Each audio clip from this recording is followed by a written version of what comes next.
Hi అండి, welcome back to our channel. It's me Latha. One more mini vlog అనమాట. After long time family vlog అనమాట. ఎక్కడికో ప్రయాణం అయ్యారని చూస్తున్నారా? ఎక్కడికేంటి, విలేజ్ వైబ్స్, విలేజ్ ఫెస్టివల్, పండగ, సంక్రాంతి మామూలుగా ఉండదు, రచ్చ రచ్చే. చూసినారా, బస్సు మొత్తం ఫుల్ ఉందన్నమాట.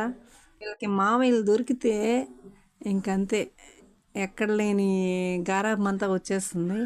ఎలా ఉందో చూసినారా విలేజ్, ఆ వైపే వేరబ్బా. ఊరు పల్లెటూరు అన్నట్టుంది ఆ పేరు, ఆ పాట.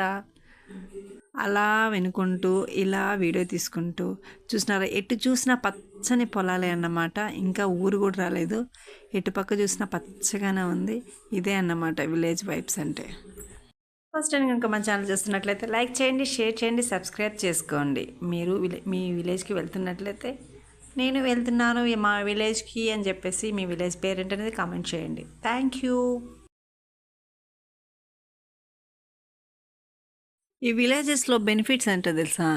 మనం ఎక్కడైనా వెజిటేబుల్స్ అయితే మనం కొనుక్కోవాలి, వీళ్ళు ఎక్కడ పారేసినా వచ్చేస్తాయి అన్నమాట.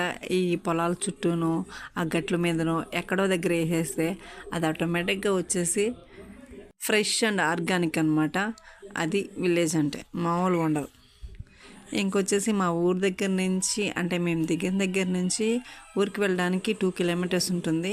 ఆల్రెడీ ఒక ట్రిప్ వెళ్ళినారు. మేమైతే చాలా రోజులు అయింది కదా, పచ్చగా ఉంటుంది పొలాలన్నీ అని చెప్పేసి నడుచుకుంటూ సరదాగా వెళ్దాం అనుకున్నాను. దోలు తీరిపోయింది, ఒక పక్క ఎండ, ఇంకో పక్క పచ్చగా ఉంటుంది అనుకున్న పొలాలన్నీ ఇలా మాడిపోయి మసిబుగ్గులు అయిపోయాయి అన్నమాట.